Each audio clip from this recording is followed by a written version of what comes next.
Hello everyone, welcome back to my channel Hemachandra vlogs. I hope ನೀವೆಲ್ಲರೂ ಕೂಡ ಚೆನ್ನಾಗಿದ್ದೀರಾ ಅಂದ್ಕೊಳ್ತಾ ಇದ್ದೀನಿ. ನಾವು ಕೂಡ ತುಂಬ ಚೆನ್ನಾಗಿದ್ದೀವಿ. ಇವತ್ತಿನ ದಿನ ಈ ಒಂದು ವಿಡಿಯೋದಲ್ಲಿ ನಮ್ಮ 1 BHK ರೆಂಟೆಡ್ ಹೋಮಲ್ಲಿ ಕಿಚನ್ನ ನಾನು ಹೇಗೆ ಇಟ್ಕೊಂಡಿದ್ದೀನಿ ಅಂತೇಳ್ಬಿಟ್ಟು, ಅಂದರೆ ಹೇಗೆ ಜೋಡಿಸ್ಕೊಂಡಿದ್ದೀನಿ ಅಂತೇಳಿ ನೋಡಿಸ್ತಾ ಇದ್ದೀನಿ. ಆ್ಯಕ್ಚುಲಿ ಈ ಒಂದು ಕಿಚನಲ್ಲಿ ಯಾವುದೇ ರೀತಿ ಶೆಲ್ಫ್ಸ್ ಆಗಿರ್ಬೋದು ಅದೆಲ್ಲ ಇಲ್ಲ, ಒಂದು ಸ್ಲ್ಯಾಬ್ ಕೂಡ ಇಲ್ಲ. ಓನ್ಲಿ ಏನಿದೆ ಗ್ಯಾಸ್ ಇಟ್ಕೊಳ್ಳೋದಕ್ಕೆ ಸ್ಟವ್ ಅದಕ್ಕೆ ಮಾತ್ರ ಇದೆ. ಅದರ ಪಕ್ಕದಲ್ಲೇ ಸಿಂಕ್ ಇದೆ ಇಲ್ಲಿ. ಸೊ ನೋಡ್ತಿರ್ಬೋದು ಸಿಂಕ್ ಇದೆ. ಸೊ ಪಾತ್ರೆ ತೊಳೆದಿದ್ದೆಲ್ಲ ಇಟ್ಕೊಳ್ಳೋಕ್ಕೂ ಏನು ಸಜ್ಜೆ ಅಂತ ಹೇಳ್ತಾರೆ ಅದಿಲ್ಲ ಇಲ್ಲಿ. ಸೊ ಅದಕ್ಕೆ ನಾನೊಂದು ಸ್ಟೂಲ್ ಇಟ್ಕೊಂಡು ಅದ್ರ ಮೇಲೆ ಬುಟ್ಟಿ ಇಟ್ಕೊಂಡು ಅದರಲ್ಲಿ ಪಾತ್ರೆ ತೊಳೆದಾಕಂತೀನಿ. ಸೊ ಹಾಗೆ ನಾವು ಒಂದು ತಟ್ಟೆ ಸ್ಟ್ಯಾಂಡ್ ಇಟ್ಕೊಂಡಿದ್ದೀನಿ ಸ್ಟೀಲ್ದು. ಆ್ಯಕ್ಚುಲಿ ನಾವು ಸ್ಟಾರ್ಟ್ ಮಾಡಿದಾಗಿಂದ ಬೆಂಗಳೂರಲ್ಲಿ ಇರಲಿಕ್ಕೆ ಸೊ ಫಸ್ಟೇ ತೊಗೊಂಡಿದ್ವಿ ಅದನ್ನು. ಅದಿರೋದ್ರಿಂದ ಯಾವುದೇ ನಾವು ರೆಂಟೆಡ್ ಹೋಮ್ಗೆ ಹೋದರೂ ಸಹ ನಮಗೇನಾದರೂ ಶೆಲ್ಫ್ ಇಲ್ಲ ಅಂತಂದರೆ ಪಾತ್ರೆಗಳೆಲ್ಲ ಇಟ್ಕೊಳ್ಳೋಕ್ಕೆ ತುಂಬಾ ಹೆಲ್ಪ್ ಆಗುತ್ತೆ. ಸೊ ಇವನ್ ನಾನು ಜಾಸ್ತಿ ಪಾತ್ರೆಗಳು ಸಹ ತೊಗೊಂಡಿಲ್ಲ, ಯಾಕಂದರೆ ನಾವು ರೆಂಟೆಡ್ ಹೋಮಲ್ಲಿ ಇರ್ತಿದ್ದೀವಿ, ಶಿಫ್ಟ್ ಆಗ್ತಾ ಇರ್ತೀವಿ, ಕೆಲಸ ಎಲ್ಲಿದೆ ಅವ್ರಿಗೆ ಹತ್ರಕ್ಕೆ ಒಂದು ನೋಡಿಕೊಂಡು ನಾವು ಪ್ಲೇಸಸಲ್ಲಿ ರೆಂಟೆಡ್ ಹೋಮಲ್ಲಿ ಇರ್ತಾ ಇದ್ದೀವಿ. ಸೊ ಅದಕ್ಕೋಸ್ಕರ ನಮ್ಮ ಪಾತ್ರೆಗಳೆಲ್ಲ ಶಿಫ್ಟ್ ಮಾಡಲಿಕ್ಕೆಲ್ಲ ಕಷ್ಟ ಆಗುತ್ತೆ ಅಂತ ಹೇಳ್ಬಿಟ್ಟು ನಮಗೆ ಫ್ಯಾಮಿಲಿಗೆ ಎಷ್ಟು ಬೇಕು ಹಾಗೆ ಇನ್ನೊಂದು 2-3 ಜನ ಎಕ್ಸ್ಟ್ರಾ ಯಾರಾದರೂ ಮನೆಗೆ ಬಂದರೆ ಅವರಿಗೆ ಅಡುಗೆ ಮಾಡ್ಕೊಳ್ಳಿಕ್ಕೆ ಬೇಕಾಗವಷ್ಟು ಮಾತ್ರ ನಾನು ಪಾತ್ರೆಗಳನ್ನ ಇಟ್ಕೊಂಡಿದ್ದೀನಿ. ನೋಡ್ತಾ ಇರ್ಬೋದು.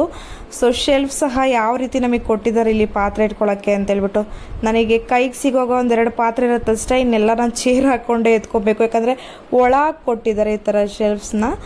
ಸೊ ಅದರಲ್ಲಿ ನಾನು ಯಾವ ರೀತಿ ಜೋಡಿಸ್ಕೊಂಡಿದ್ದೀನಿ ಅಂತೇಳ್ಬಿಟ್ಟು ಇದಿಲ್ಲಿ ಮಿಕ್ಸಿ ಇಟ್ಕೊಂಡಿದ್ದೀನಿ. 2 ಈ ಥರ ಶೆಲ್ಫ್ ಇರೋವಂಥದ್ದು, ಅದು ಒಳಗಡೆ ಇದೆ. ಸೊ ಮಿಕ್ಸಿ ಇಟ್ಕೊಂಡಿದ್ದೀನಿ. ಅದರಿಂದಗಡೆ 2 ಮತ್ತು ಸ್ಟೀಲ್ದೆ ಸ್ಟ್ಯಾಂಡ್ನ ತೊಗೊಂಡಿದ್ದೀನಿ. ಅದು ರೀಸೆಂಟಾಗಿ ತೊಗೊಂಡಿದ್ದು, ಆಲ್ಮೋಸ್ಟ್ 3 ಇಯರ್ಸ್ ಆಗ್ತಿದೆ ನಾವು ಈ ರೆಂಟೆಡ್ ಹೋಮಲ್ಲಿ ಇರ್ತಾ. ಸೊ ಅದರಲ್ಲಿ 1-2 ಏನು ಡಬ್ಬಗಳಿದೆ ಗ್ರೋಸರೀಸ್ದು ಇಟ್ಕೊಂಡ್ರೆ ಅದರಲ್ಲಿ ಇಟ್ಕೊಂಡಿದ್ದೀನಿ. ಸೊ ಇಲ್ಲಿವರೆಗೂ ಸಹ ಇರಲ್ಲ, ಜಸ್ಟ್ ಹಾಗೆ ಜೋಡಿಸ್ಕೊಂಡಿದ್ದೆ.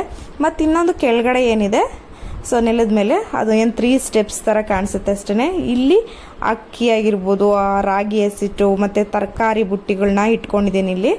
ಸೊ ಹಾಗೆ ಮುಂದೆ ಬಂದರೆ ನನಗೆ ಪಾಪು ಆದಾಗ ಅದ್ರ ಬಟ್ಟೆಗಳೆಲ್ಲ ಜೋಡಿಸ್ಕೊಳ್ಳೋಕ್ಕೆ ಈ ಒಂದು ಕಬೋರ್ಡ್ ಪ್ಲಾಸ್ಟಿಕ್ ತಿರುದಿಯಲ್ಲ ಈ ಥರದ್ದು ತೊಗೊಂಡಿದ್ದೆ. ಸೊ ಇದರಲ್ಲಿ ಇವಾಗ ನಾನು ಏನೇನು ಡಬ್ಬ ಇದೆ ಗ್ರೋಸರೀಸ್ ಡಬ್ಬಗಳೆಲ್ಲ ಇದರಲ್ಲಿ ಇಟ್ಕೊಳ್ತಾ ಇದ್ದೀನಿ. ಸೊ ಹಾಗೆ ಗ್ರೋಸರಿ ತಂದಿರೋದು ಇನ್ನೂ ಹಾಗೆ ಇದೆ, ಅದನ್ನು ಸ್ವಲ್ಪ ರೀಫಿಲ್ ಮಾಡ್ಕೊಬೇಕೆಲ್ಲ ಏನೇನು ಖಾಲಿಯಾಗಿದೆ ಅದು. ಸೊ ಇದಿಷ್ಟೇ ಕಿಚನ್ ಟೂರ್. ಸೊ ರೆಂಟೆಡ್ ಹೋಮಲ್ಲಿರೋದ್ರಿಂದ ನಾವು ಮಿನಿಮಲ್ಲಾಗೆ ಇಟ್ಕೊಬೇಕಾಗುತ್ತೆ ಪಾತ್ರೆಗಳೆಲ್ಲವೂ ಕೂಡ. ಶಿಫ್ಟ್ ಆಗಲಿಕ್ಕೆ ಎಲ್ಲನೂ ಕಷ್ಟ ಆಗೋದಿಲ್ಲ. ಅವಾಗ ಈಸಿಯಾಗಿ ನಾವು ಸರಿದ್ಕೊಂಡು ಬೇರೆ ಕಡೆ ಶಿಫ್ಟ್ ಆಗ್ಲಿಕ್ಕೆ ಕೂಡ ಈಸಿ ಆಗುತ್ತೆ. ಈ ಒಂದು ಇಲ್ಲಿ ಕಿಚನ್ ಕೆಳಗಡೆ ಏನು ಸ್ಟವ್ ಇಟ್ಕೊಂಡಿದ್ದೀವಿ ಅಲ್ಲಿ ಕೂಡ ಯಾವುದೇ ರೀತಿ ಇದು ಕೊಟ್ಟಿಲ್ಲ. ಅಲ್ಲಿ ಟ್ರೇಗಳೆಲ್ಲ ಏನೂ ಜಸ್ಟ್ ಓಪನ್ ಸ್ಪೇಸ್ ಇದೆ. ಸೊ ಅಲ್ಲಿ ನಾವು ಏನಿದೆ ಗ್ಯಾಸ್ ಅನ್ನೋದನ್ನ ಇಟ್ಕೊಂಡಿದ್ದೀವಿ, ಇಲ್ಲಿ ಸಿಲಿಂಡರ್ನ. ಸೊ ಅದ್ರ ಕೆಳಗಡೆ ನಾನು ರಾಗಿ ಹಸಿಟ್ಟು ಏನಾದ್ರು ಇರ್ತಲ್ಲ ಡಬ್ಬ ಅದನ್ನ ಇಟ್ಕೊಂಡು ಬೇಕಾಗಿರುತ್ತೆ ತವಾಗಳು ಅಲ್ಲಿ ಇಟ್ಕೊಂಡಿದ್ದೀನಿ ನಾನು. ಅದರಲ್ಲೂ ನಾವಿರೋ ಏರಿಯಾ ಸೈಡ್ ಆದರೆ ಇಷ್ಟು ಇರೋದೇ ಈ ಕಿಚನ್ ಈ ಥರ ಇರೋದಕ್ಕೇನೆ ತುಂಬ ಅಂದರೆ ತುಂಬಾ ಕಾಸ್ಟ್ಲಿ ಇಲ್ಲೆಲ್ಲ ರೆಂಟೆಡ್ ಎಲ್ಲ. 1 BHKಗೆಲ್ಲ ಆಲ್ಮೋಸ್ಟ್ 13,000 ಹಾಗೆಲ್ಲ ಇದೆ. ಸೊ ಎಂಥ ಹೋಮ್ ಆದರೂ ನೋಡಿ ಇಲ್ಲಿ ಆಲ್ಮೋಸ್ಟ್ 9,000 10,000 9,000 ಮೇಲೇ ಇಲ್ಲೆಲ್ಲ ರೆಂಟೆಲ್ಲ ಸ್ಟಾರ್ಟ್ ಆಗೋದು. 3 ವರ್ಷದಿಂದ ನಾವು ಇಲ್ಲಿಗೆ ಬಂದಾಗ 8,500 ಈ ಒಂದು ಮನೆಗೆ ನಾವು ಬಾಡಿಗೆ ಸ್ಟಾರ್ಟ್ ಮಾಡಿದ್ದು. ಆಲ್ಮೋಸ್ಟ್ ಈಗ 10,000 ಆಗಿದೆ. ನಾವಿರೋ ಏರಿಯಾದಲ್ಲಿ ತುಂಬಾ ವಾಟರ್ ಪ್ರಾಬ್ಲಮ್ ಇದೆ. ಸೊ ನಾವು ಇಲ್ಲಿ ಈ ಒಂದು ಏರಿಯಾ ಕಡೆ ಬರೋದಕ್ಕಿಂತ ಮುಂಚೆ 6 ವರ್ಷ ಬೆಂಗಳೂರಲ್ಲಿದ್ವಿ. ಎಲ್ಲಿ ಕೂಡ ನಾವು ವಾಟರ್ ಬಿಲ್ ಅನ್ನೋದನ್ನು ಕಟ್ಟೇ ಇರಲಿಲ್ಲ ಆಲ್ಮೋಸ್ಟು. ಬಟ್ ಇಲ್ಲಿಗೆ ಬಂದಾದಮೇಲೆ ತಿಂಗಳ ನಮಗೆ 1,200 1,300 ಈ ಥರ ವಾಟರ್ ಬಿಲ್ ಬರ್ತಾ ಇದೆ. ಸೊ ಆ್ಯಕ್ಚುಲಿ ನಾವು ಏನು ಕನೆಕ್ಷನ್ ಕೊಟ್ಟಿರ್ತಾರಲ್ಲ ನಮ್ಮ ಮನೆಗೆ, ಅದಕ್ಕೆ ಅವರು ಒಂದು ಇದನ್ನು ಫಿಕ್ಸ್ ಮಾಡ್ಕೊಂಡಿರ್ತಾರೆ, ಮೀಟ್ರು ಎಷ್ಟು ಓಡಿರುತ್ತೆ ಅದ್ರ ಮೇಲೆ ನಮಗೆ ಚಾರ್ಜ್ ಮಾಡ್ತಾ ಇದ್ದಾರೆ. ಸೊ ಇವನ್ ನಾವಿಲ್ಲಿಗೆ ಬಂದಾಗ ಕ್ಯಾನ್ನ ತೊಗೊಂಡು ಬರ್ತಾ ಇದ್ವಿ, ವಾಟರ್ ಕ್ಯಾನು. ಸೊ ಹಸ್ಬೆಂಡ್ ಬರೋದು ಲೇಟ್ ಆಗೋದ್ರಿಂದ ನಾವಿಲ್ಲಿ ಒಂದು ವಾಟರ್ ಫಿಲ್ಟರ್ನ ಹಾಕಿಸ್ಕೊಂಡ್ವಿ. ಸೊ ಅಲ್ಲಿ ಬರೋ ನೀರನ್ನ ಕೂಡ ನಾನು ಒಂದು ಸ್ಟೋರ್ ಮಾಡಿಕೊಂಡು ಪಾತ್ರೆಗಳು ತೊಳ್ಕೊಳ್ಳೋಕ್ಕೆ ಆ ಥರ ಇಟ್ಕೊಂಡಿದ್ದೀನಿ. ಅದಕ್ಕೋಸ್ಕರ ಒಂದು ಅಡುಗೆ ಮನೆಯಲ್ಲಿ ಸಿಂಕಲ್ಲಿ ನೋಡಿದ್ರೆ ಒಂದು ಬಕೆಟ್ ಕೂಡ ಇದೆ.